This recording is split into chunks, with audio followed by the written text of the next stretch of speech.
All right. Hey, welcome back to the Go for CEO channel. This is John the Bomb. Building others means business, and super excited to bring you a local, just great mindset. I just had lunch with this individual. Dominic Pavell owns Era Fitness in Fox Lake, Illinois. And I bring you CEOs, founders, entrepreneurs, and entrepreneurs. And this guy, really has developed his career and then saw an opportunity of someone that was, wanting to get out of her business, and he took over and bought this business and has really started to revolutionize some of the ways that they're looking to go forward. They're building some pretty cool, neat things that I've been hearing about with fitness and teams and all these types of things, and teamed up with another CEO. So I'm super excited to bring you Dominic Pavell from Era Fitness. My man, thank you so much for coming on the Go for CEO channel. John, thank you very much for having me. This is going to be an awesome opportunity for both of us, and I'm looking forward to it. It's my first one, so bear with me. Yeah, all right, awesome. Well, hey, that's part of the premise of how I started this a couple of years ago. Is during the pandemic 2020, I saw a lot of my buddies in the restaurant business and other businesses kind of go out of business. I always felt like the big names, Mark Cuban and Grant Cardone, and all these big guys that have some big social media presence. But what about like the small business owner, the guy that's doing, $1 million, $500,000, $1 million, $3 million? Nobody knows them or her, right? It's not really social media presence, but hopefully this channel, people are learning like what it takes to buy a small business like you did, seller finance. What do you do to integrate value to value add that business? How do you grow from there? And then some of the things that you're talking about, which is really growing to a different level, like taking your Era Fitness and exploding into different areas that can really bring a ton of value to the communities that you serve, to the people, to the kids growing in their athletic space. So super excited to have you on. So, we like to start with impact. So Go for CEO community, be ready right here. Dominic's going to share, let's go into Era Fitness. Like, what is it that you guys do that kind of differentiates yourself in the fitness world? And then we'll start going, a little bit from the history of buying it to, so on and so forth. So take it away. Yeah, thank you. So our biggest thing is, besides, serving members and customer service and building relationships, I've been in the health club business for 20 years. When I graduated from college, my undergrad was exercise physiology. I might not look like it now, but I worked for a company called Midtown Athletic Club. They used to be Tennis Corporation of America, local Chicago, family-owned business and everything. And we did some training. And one of the salespeople, and this has been a profound statement, and it's been 20 years now, was members will always quit clubs, but members never quit friends. And that family environment has always been profound to me. I really truly value relationships, and I try to do that and get involved with the members that I have at our club, is always building those relationships to maintain the retention of our club. And that's, I've always liked the health club environment, because there's always opportunity to meet people and hear their stories. And that's why I really liked, Era Fitness was a perfect location for me. And the previous owner had that same vibe. When, I would go in there during due diligence and I would talk to the members, and they just loved the owner that they had, the previous owner and everything. And her and her husband had run it and built relationships. And it wasn't like, nothing knock against Lifetime or LA Fitness or any of those, or Planet Hollywood, or Planet Fitness. I wanted to call them Planet Hollywood. But they were just numbers. They want to get to 2,000, 3,000 memberships, and everyone would, who wouldn't want to be at that level, but to really maintain the relationships and value the members, because those clubs, the members quit members. So if they don't really have relationships, they jump from one club to another, or they join a 24-hour or anytime fitness type of thing. And I really value the relationships. That's what I love, getting up in the morning and seeing how other people are doing. And if something's going wrong in their life, I want to help them out. And, communication is key, and especially during COVID. I mean, I bought the business in the heart of COVID, but, knowing that I was going to open it up, and I wanted, and I can't tell you how many people, were thankful that I opened the facility up just for the social interaction aspect of it. And they missed their friends. And they're still members to this day, 3 years later. And that's always been my philosophy on any business is relationship management. I hate, as employees, I hate turnover. And I just try to always build those relationships with the employees of friendships. I had a lot of kids that went off to college. I still communicate with them and text them. And then when they come back, they, if they have another job or something, they still want to come back. I have open arms for them, and they can work out, and, and the members value the relationships and always keeping up to date. So it's and then also being a veteran, I'm very pro police, fire. It's a very, it's a small community. Fox Lake's, population of 15,000. But in the radius, it gets up to about 30,000. But everyone is very pro police. I'm right down the street from the police station. So, and right by the high school too. So I try to help out the teachers and the students and anyone. And, I would have the cross country team in the wintertime come in the club, and, then I'd start following those athletes and their journey of trying to achieve, greatness in high school, but then maybe try and run in college. And, a handful of them have done that and run in college and everything.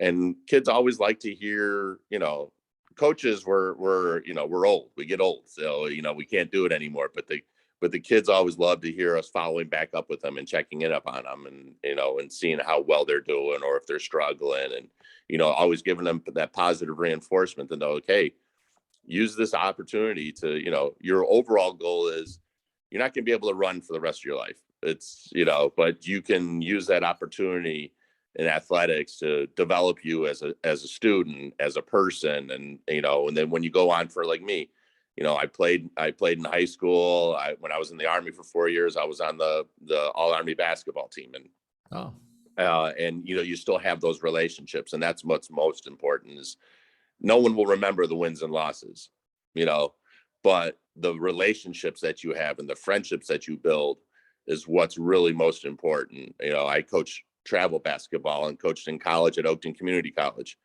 and I still keep in contact with those players. It's been 17 years since I coached at Oakton.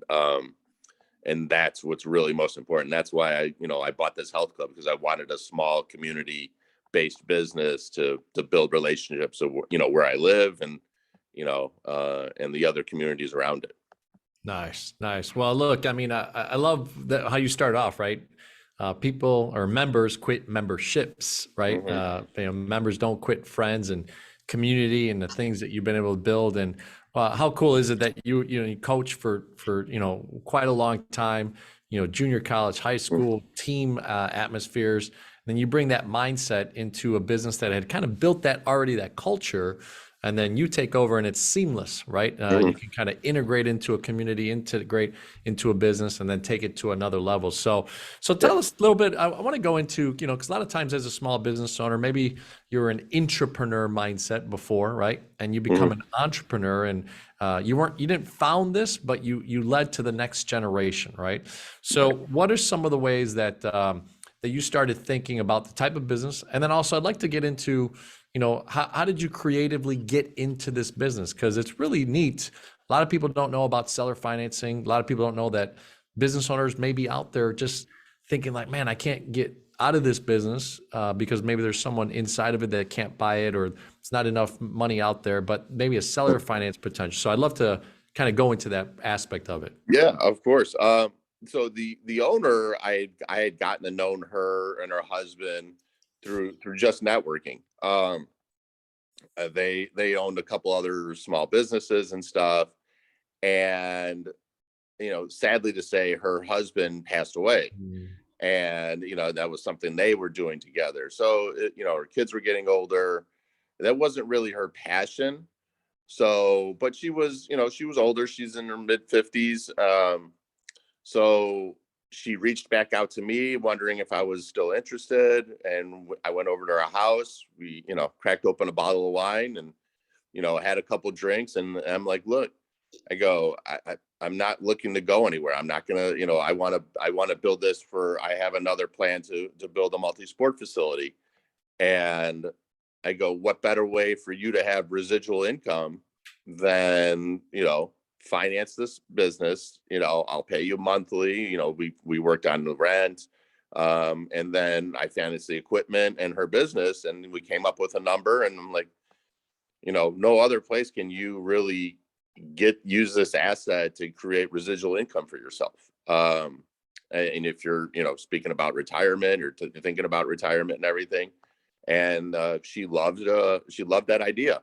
And we just kind of hammered out a win-win situation, and just God willing, right place, right time, it worked out. There's ups and downs with it, obviously, as the memberships flow up and down and everything. And sometimes the way we have our agreement, it's, sometimes a little less on the rent, sometimes it's more on the rent, sometimes it's less on the business purchase financing. But it's consistently her income has been in the five figures each month. So it's a win-win for her, because no other retirement would she be getting that, as a small business owner. So that's you always want to make it a win-win. I've never been the type of guy to, you run into a lot of people where they brag about how they, really got over on this person on a business deal, and, really, I don't want to say screw them over, but, took advantage of them, of the situation. And I've never, my mentor was my grandfather, and he's always said that, like, you treat people the right way, and just create value and create ad. If you're buying a business or something like that, no, you never want to just, go in there and undercut them and steal anything, pretty much. So that's how I really approached it. I said, here's fair market value. It's just the basic model, 2.5 times cash flow, type of thing. And then we came up with a good rent. Yeah. And it worked out. And it's a good business. Like I said, right now we're kind of at capacity, just because of the population density. So we have to I have to figure out a value add, and that's where I kind of, am expanding or exploring this multi-sports facility in the area. Nice. And we met right for lunch the other day, and really cool to kind of hear the complexity of what you're thinking, the reason, right? There has to be a why, a purpose of what you're going to serve. What are you solving as an entrepreneur, right? And you're solving a really cool aspect of it. So, but just for a second to go back, Go for CEO community, what he really did there is talk to a business owner, had a cup, glass of wine, maybe a bottle of wine, but, a bottle of wine, and with someone that he already had a relationship with. This lady goes through a scenario, a tragedy through her life. This particular business wasn't necessarily her passion, right? But she loved it because she birthed it with her husband that had deceased, right? And I can only imagine the conversation, and you start to work into the dynamic of, like, all right, well, what's the business doing? What's the profitability? You talked about 2 times cash flow. We call it in the finance world EBITDA, right? Earnings before interest, depreciation, and amortization. And a lot of people don't realize that you can buy businesses this way. A lot of times zero down, and you buy a business, right? You have an owner that's committed maybe for a 5-year or 10-year stint. They annuitize their business, instead of selling the business and hopefully getting, I don't know, 300, 500, $1 million, putting it into an annuity and get paid. Let that business be their business owners that are thinking about selling your businesses. Talk to a guy like Dominic, go for CEO mentality, right? And go make that connection, and now put a deal together that, as it flourishes, there could be a part of your agreement that your payment goes up. As it struggles maybe a little bit, has some downtimes, have an agreement that, just to be tempered. But what a cool experience. So, let's go into, because I want to leave that last part of the growth of the complexes, because I want to dedicate about 5-10 minutes to that in the interview here. But just to keep on, so what are the first things that you did when you took over the business? Like, did you look at operations, the sales incentives? Did you look at equipment? I know that you inherited some equipment and bought, through the process. What are 2 or 3 things that you did when you took over that business? I partnered with a guy who had a lot more experience than me in the sales and membership aspect of it and operations. A guy named by Mike Bell, and he's really good at seeing that also. So there were, before, again, we buy it during COVID, so it's, our traffic wasn't going to be. We had, Illinois had restrictions on the amount of people in the facility, type of thing. So how Mike and I were, trying to figure it out, like, so we cut the classes because it was a full service facility, still is a full service facility, but they had, 4 or 5 classes every day of the week, which is expensive. That's, you're paying $25 a class, for current members that are there, who are only paying 35, $40 at the time, 30 or $35 actually. And so initially when we went in there, the current value for a full service club is, $40, $45. So we initially started selling memberships at $40. We had, enrollment fee that we put in place also. And then the classes, we made that as a value added. If you want to just come in and work out, it's going to be the $40 or $45. If you want to do the classes, how many classes a week do you want to come in and do it and everything? So then we we tapered it towards group training. So each class is different. So it's a different type of group personal training. Our instructors are all certified personal trainers. And they love building that culture and relationship with those individual members also in their class. And it's, if you go to any club, if you look at the class, it's consistently the same people. They don't like change. They don't like, they like the group. And that's why I like this club, is because everyone that was using the classes were the same people over and over again. So I grandfathered the current memberships. Anyone who, when I bought the business, excuse me, I sent an email out to everyone like, hey, you're all locked in. This is going to be your rate. Same, principles that the previous owner had, and in December, they do a maintenance fee instead of increasing dues every year. Right. So all those people were locked in that same aspect. But any new member we did, if you wanted group exercise, it was more expensive than the $40 a month. I started out at 40.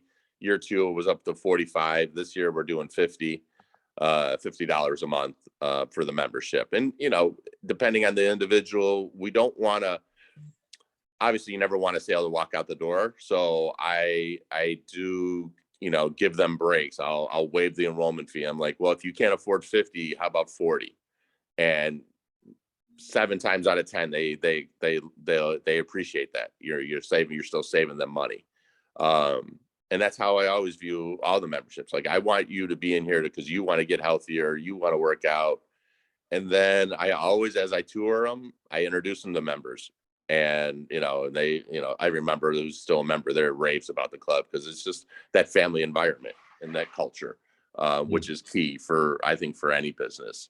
And a lot of them are from LA Fitness and from Planet Fitness and everything. And they just don't or Export, there's some people that, that work in the area. So instead they quit working out at Export because the same thing, they just have a huge facility that has everything, but there's no relationship. There's no culture. There's, a very individualistic, and we're more, when you have that motivation, you have people helping you, you're more prone to stay with that. Like I said, family, and you achieve your goals eventually. I mean, you start coming on a regular basis because you want to see people, like you want to see your friends, so that becomes part of the routine. So we do the group training and the group exercise classes is a value added. So if you want to pay for that, that's, a lot of people do. And we try to, figure out accordingly to their needs and benefits. I love it. It's so interesting when you think about the dynamic of a small to medium-sized business, right? Implementing little things that could be the differentiator against your bigger competition, right?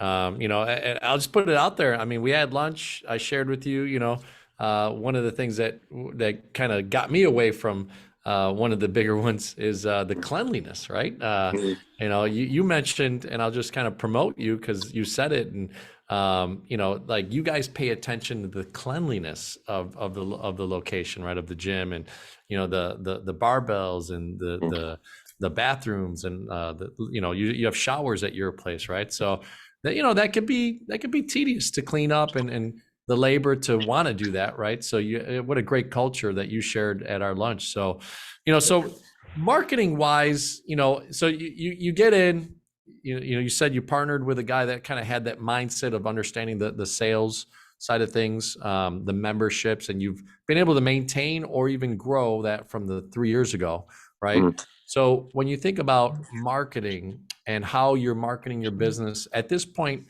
is it an ingrained word of mouth marketing? Do you have internal mechanisms that you do, like, hey, if you bring a friend, you get a referral fee? Or are you pretty strong in social media? How are you developing and growing that marketing side? Word of mouth has been the key because of the culture and the environment. But then we're on Facebook and on Instagram. The social media aspect, the marketing is very cost effective. You know, you can set your budget to a daily, like if you want to spend 15 or $20 a day, or something like that. So it's on the engagement, the way you have to set the if you've ever done the ads on there and you see them on Mhm. Facebook where it says, you know, you'll have the little tab that says learn more, or you know, whatever. So if the person looks at the ad, that's one thing. If they hit that tab for learn more, then you know, now you have their information, their phone number and everything, email address.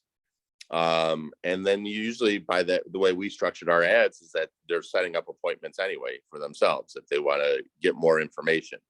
um, that's been really helpful. And so, you know, again, it's a law of attrition. So you have, you know, 20 or 30 people fill out, you know, click on the ads or whatever, you know, you're going to sign up probably 3 or 4 people. um, so it's been, you know, we have you know, videos of the classes. I'll do a, you know, shoot quick 30-second video of one of the group exercise classes. Or if there's a, you know, a bunch of people working out together in the weight room, I'll film that really quick and post it on social media and drop that picture or video link into the ad. And you know, Mike is a very bubbly personality type of guy, so he does a lot of the videos to himself, with his other clips. Because if you know, we are a franchise, but all the franchises have access to the other one. So Mike has, you know, 7 other clubs in the Lake and McCounty County area that Mm. you can work out at. You know, it's just a regular key fob system. So your key fob works at every one of the places, and that's kind of the value add too. So it's, you know, so if you're in the area, and they're all, you know, they're really designed well. Mike's done a good job of, each place is 5 to 7 miles apart from each other. Mm. So if you're out in McHenry at one of your sons or daughters' events or something, and you want to get a quick workout in while they're doing something, you're like, oh, you just go to McHenry, just go, you know, go to Richmond or go to Gray's Lake or Gage's Lake or whatever, you know, any one of those locations, get a quick workout in if you want to, you know, to pass the time, if you will. No, Um, yeah, I mean, makes a lot of sense, right? yeah. Strategically, to kind of put everything in reference, right? To compete again against the bigger, Mhm. you know, box type places, right? To add value, and that's a cool concept to be able to also, if they get access to other, you know, locations, it really makes you feel like, all right, I'm paying $50, but it's like 10 locations. I'm really paying $5 a location, right? So Mhm. Right, it's right. yeah, it's really neat when you start to break it down that way. So neat. Well, you know, what's one thing that, you know, the Go for CEO community can get from your experience of taking over? So, give us a little bit of insight on, you know, there was obviously a team there. It was very family oriented, not only with the clients, but I'm assuming the people that work there as well, right? The teammates, the colleagues. What are Yep. some of the things that you've learned from taking over and then adapting, right? Yeah. Maybe the lady that you bought it from, and her husband had a certain style. Yeah. You know, being a coach, you have a certain style, right? So how did you adapt and then see that growth and connectivity within your colleagues? So yeah, we had that's a great question. when we first went in there and after we bought the business, then the next day, I emailed all the employees, and, we had a couple, that were loyal, if you will, but wanted to go off on their own. And then just building relationships. I had to build trust with them. And like, again, I'm not a huge turnover guy. I don't like turnover. And when you got that culture and the relationships of the current employees, you can figure out, there's always going to be a bad apple. So you can kind of figure them out, right? You can spot them right away, just in building relationships and the feel you get for them. And I just let them know I kept them at the current rates that they were paying, the previous owner was paying. I wasn't going in there like a, corporate raider, Wolf of Wall Street guy. And you used to get paid 25, now you're going to get paid 20, I said, I'll keep you at your current rate. And, and I cut, I allowed them to still, if they were personal training instead of our new model that we were doing, I said, let's just keep the same personal training. If we give you any clients from our new model, then we're just going to pay you what our rate is. And they were fine with that. Again, because you don't want to take, to me, I don't want to take the hard work that they did away from them, like coming into a new facility and be, and just drop the hammer on them or anything like that. I wanted to build relationships, and I still have relationships with a lot of those trainers, even the ones that left. I always gave an open door to them. On the overall operation staff, kids club that we have, front desk people, sales people and everything, we did a little restructuring there and made it more performance incentive for them. And a couple of them didn't want to do it, but what I did do for them, I said, well, look, I'll give you a membership. We'll set up a membership for you. Here's a key fob. You can go work out. And you're more than welcome to come back, and just use the facility. And they were appreciative. They understood like the business aspect of, having to cut hours on the operational staff, because I'm still financing a business. The kids club, we would have, when I went in there was 3 college girls, and they would be there from 8 to 5, but we only had kids in there from 9 to 11, and then from 5 to 7. There was no reason to keep them out throughout the whole day. And so those were the kind of the 2 shifts where the majority was. But all those individuals who I did end up cutting, I gave them memberships. I gave them, I said, hey, just come in, work out, just come in and see everyone and everything. And a lot of them still were babysitting on the side. The kids that were coming into the kid clubs, they would ask where the college kids were at. And I'm like, well, here's their phone number. And, they would call them up and they would babysit for them and stuff like that. So you always try to create value, even though it's a bad situation, what you're going through as a business owner, but then you have a relationship. It's a young college kid, working, going to the local community college or something, and trying to work and have, make some money and everything. So I try to create value for them and make it a positive for them, and still communicate with them today. And it's a good, again, I always want to create value even in a bad situation. It's interesting, right? You could either have a mindset of scarcity, right? Like, oh no, I want to just hoard everything, right? Mm-hmm. Or abundance. And the fact that you even said right there that, hey, I would give the number out of the college student, and they would be able to flourish with maybe a babysitting opportunity outside of your organization, is an abundance mindset, right? Yeah. That it's going to come back fully, right? And I think it's hard for a lot of people to think that way, especially, you take over a small business, you're kind of counting every single dollar. You've invested your time, you've invested into a seller finance, scenario. You got to deliver, right? Or else you could lose that business, right? So it's really, really interesting that you had that, and super excited. And one of probably the secrets of why you're succeeding. So look, I promised, I'm really excited about the sport complex side of things. I think it's a big, big vision. We talked about it at lunch, and I think a lot of people should get to hear about it. It's still in progress, right? And trying to hammer everything out. But if you don't mind sharing kind of high level, what your thoughts are of taking Era Fitness, right, to where it's at, to where you want it to go, and some of the vision that you have with that. Yeah, yeah. Part of my background, besides the fitness industry, was I coached travel athletics. I coached at Oakton Community College, but I was a travel basketball coach before I coached at Oakton, and helping kids achieve their goals. Like a lot of the travel athletics, it gets competitive, and kids want to play in college.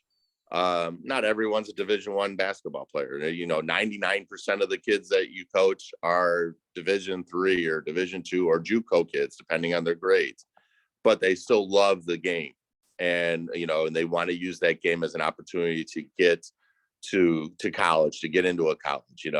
Some kids can't eat. There could be a kid who's a Division I kid, but he's a 2.5 grade point average student. He no chance in heck that he would get into some big Division I school, Power 5 school. But through athletics, that was achievable. The schools give them that opportunity, and that's become my passion. My son was going through travel athletics. He's now a freshman at Kansas State, and helping any kid in travel. Look, travel athletics got expensive.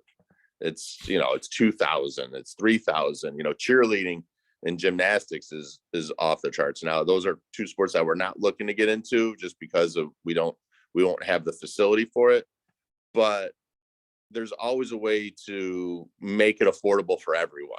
There's a lot of in where I live, Round Lake. I live in Round Lake Heights, but Round Lake High School is the median income is under $60,000 for a family. And that's not very affordable to pursue travel athletics. So because for example, a travel team, whatever it be, basketball, baseball, softball, volleyball, whatever, everyone wants to charge $2,000, $2,500, $3,000. And for a person making 60 grand, that's a lot of money. It's a huge investment. A lot of them don't have, there's more people in the United States living paycheck to paycheck than there are people that have expendable income. And so I always came up with the model, what can you afford? There's no reason why your child should ever be cut from a team or not be on a team just because of their parents' income. That's not their fault at all. And as I was coaching, my mentor in coaching is a guy who owns Steve Pratt, who owns Full Package Athletics. He's like, we're never going to cut a kid. We are just never going to do that. Just if the parents can't afford it, we will figure it out. And that's how my model is. And so, yes, the overall sticker price might be $2,000, but hey, if you want to pay $25 a month or $50 a month, we'll do it. We'll make it happen. And spread it out over the course of your year. If your kid wants to play basketball and volleyball, we'll make it happen. And you want to pay $100 a month, you can pay $100 a month. Because kind of the nature of athletics, in my opinion, the high schools do a good job of, it's low cost to be at a public high school to play a sport. It's, $150 or whatever. But they're not they're not opening the doors for the kids to play in college. College now is a big money business. So those college coaches don't have the opportunity to come watch you play. Like when I played, the college coaches had that freedom to kind of get away and go watch a high school game. Now, you'll see a college coach for basketball. I'll use basketball because I'm a basketball coach. They'll be there for one day during Thanksgiving break, and then one day in December, because the basketball players in college are in finals week. So, they'll have practice in the morning, and then the coaches will go in the evening and try and catch a game of a player that they're already recruiting. But how did they already recruit that player? They saw him in the summer and in the spring and whatever travel event you were playing. So I want every kid to have that opportunity. If they want to try it, every kid can play in college. I truly believe there's thousands and thousands of colleges throughout the United States, right? And they need players too. So if you want to go to a D3 school or a JUCO or whatever, if you want to play, there's an opportunity for you to play. Now you have to have the reality of your level and your skill level and athleticism and stuff like that. But there's a school that will take you if you want to play. You don't have to quit after high school. And travel athletics has done that. My kind of model right now is why I want to do more streaming of our practices, more streaming of our events, because building an individual kid's brand, I don't want to say building the brand, but giving them exposure to other colleges. And colleges will pay to watch a practice, and interview kids and talk to kids and just helping and giving them the opportunity is where I think a lot of travel programs don't capitalize on, which is great for me because I really think my model is unique. And I want to give every kid that opportunity and exposure. And a lot of programs they're all about the teams. I'm not going to name programs, but there's programs that have 80 teams, through, fourth grade through high school, and you lose in coaching, there's a lot of things you lose in, but they're not really maximizing that kid's opportunity to go to a college or find a college or, be seen by the right people. So my model is we'll give you that opportunity, and we're not looking to be big. We're not looking to be 80 teams in a sport where, we can make it work and give the individual that opportunity. Really focused, right? I mean, and bring a centralization of how you're going to do it. Really cool. And obviously your complex is going to be very diverse in the sports, from what you shared with me, the complex is really kind of, set up in a way. There's even going to be podcasting. There's going to be streaming, like you said, and services that a median income type of family, especially in Fox Lake, America, Illinois area, can really afford. So that's really, really cool, man. So, well, Nick, look, I mean, obviously we'd love to have you on multiple times over the next few years, right? Every 6 to 12 months, we have people on with Go for CEO as kind of follow-up interviews. So we're, Go for CEO community, follow Dominic Pavell and the areas that he's doing business in at Era Fitness. And then also I'd love to end our interviews typically, Dominic, with CEO, right? So, client experience. So we'll focus in on Era Fitness at the moment, right? Until you get that big complex, right? And then engagement and operational excellence. So if you think about client experience, you talked a lot about that community and everything, but just 30 seconds on what makes Era Fitness and in this competitive industry that you're in, what's the client experience when they step into Era Fitness? It's a family environment, family and community environment. We build relationships, like I said, we build relationships. We're not looking for members. We're looking for individuals who want to be a family and be a part of a family and community. And that's our biggest thing. We have a lot of people who are introverted, so to speak, but you can always say hi to somebody when they walk in. How are you doing? Sure. Always make eye contact, shake a hand if you can, introduce them, and always follow up with them and just build relationships. That's the key to any small business, any customer, and it is an opportunity to meet somebody.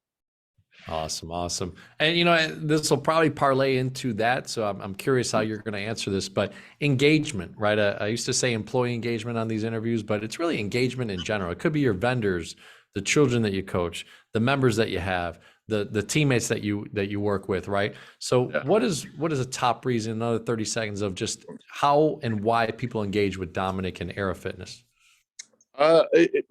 Actually, Fox Lake is a community where it's very athletic based. They really support the high schools and the middle schools and the kids participating in sports. I try to go out, as a travel basketball coach, I go watch games, 10 times a week, 10 different games a week. So I try to go out and support the kids and say, hey, there's an opportunity for you. Keep on working hard. If you want to come play for us, great. If not, this is what you need to do, and kind of give them some points and talk to the parents and kind of guide them through that way also. Because a lot of parents don't understand what it takes to get to the kids want to play in high school and want to play in college, and it's a competitive atmosphere. So you just kind of hey, I'm here to help you. If you have questions, give me a call. Come by the club. You know, you don't have to join. We can sit and meet and talk for a half hour, 45 minutes on how to help your son develop or your daughter develop, or what avenues there are, because a lot of parents don't know. So just being engaged in the community and always, you know, seeing, I don't want to say see an opportunity, but to try and help somebody. My overall information, when I give people, I kind of guide them through, I kind of consult with them and on athletics, and just like, I don't ask for money. I'm just trying to help you. Hey, if you want to do this, here's, you know, I know a lot of people in the business, so here's 5 people in basketball, here's 4 or 5 people in softball or volleyball, whatever it is. Like, you know, give them the opportunity and say, hey, it's kind of the nature of the beast is what you have to look at. And, you know, and if you need help with financial reasons, you know, I can help you engage with the owners and say, hey, this person really needs some help. Let's really, you know, let's not let them fall away just because their parents can't afford it or something. And I'm never afraid to have that conversation to help a kid. Oh, hey man, people need advocates. You know, a lot of times it's just that one little extra person sharing, you know, and supporting, and that reciprocates, right? That's that reciprocation scenario where you add value, you do something for someone, it always comes back, right? I think we all, you know, learn that hopefully throughout life, right? So awesome. Well, the last one is operational excellence, and you touched on it. Era Fitness has, you know, this community of like within 5 to 7 miles have another facility. You know, I'm assuming there's some software, some things that you do, but what just operationally do you feel like you do and in the business to kind of keep you streamlined as a business? I still think the social media aspect, platforming right now is the best way to engage with potential members and current members, and having content. There's an individual I know through my kid went to Carmel High School, and he owned, you know, movie studios and everything. And this is a profound statement. He said, the number one manufactured thing in the United States right now is content.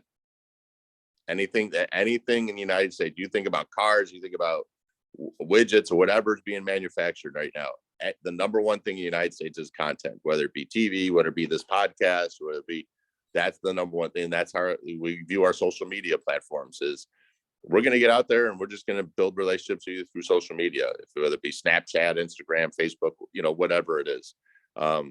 People are a little bit more comfortable by themselves in that aspect. So, hey, you know, I'm not a hard selling type of guy. I just want you to be comfortable.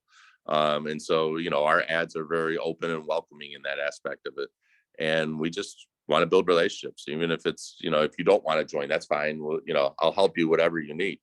So that's our biggest thing too. They might not join the club, but if you have questions with something else, give me a call. I'll help you. It's easy. You know, what popped in my head is in real estate, they say location, location, location. In your business, in your industry, and everything that you've done is relationship, relationship, relationship, right? So awesome stuff.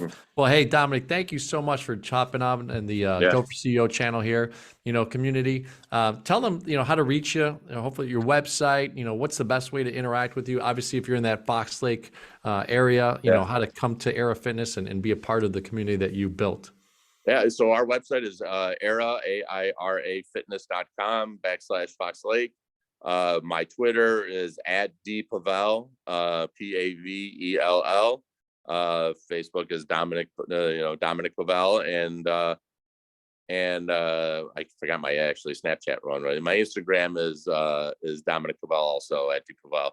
So we have the Instagram and Twitter for Era Fitness at Fox Lake for Twitter and Facebook and Instagram also.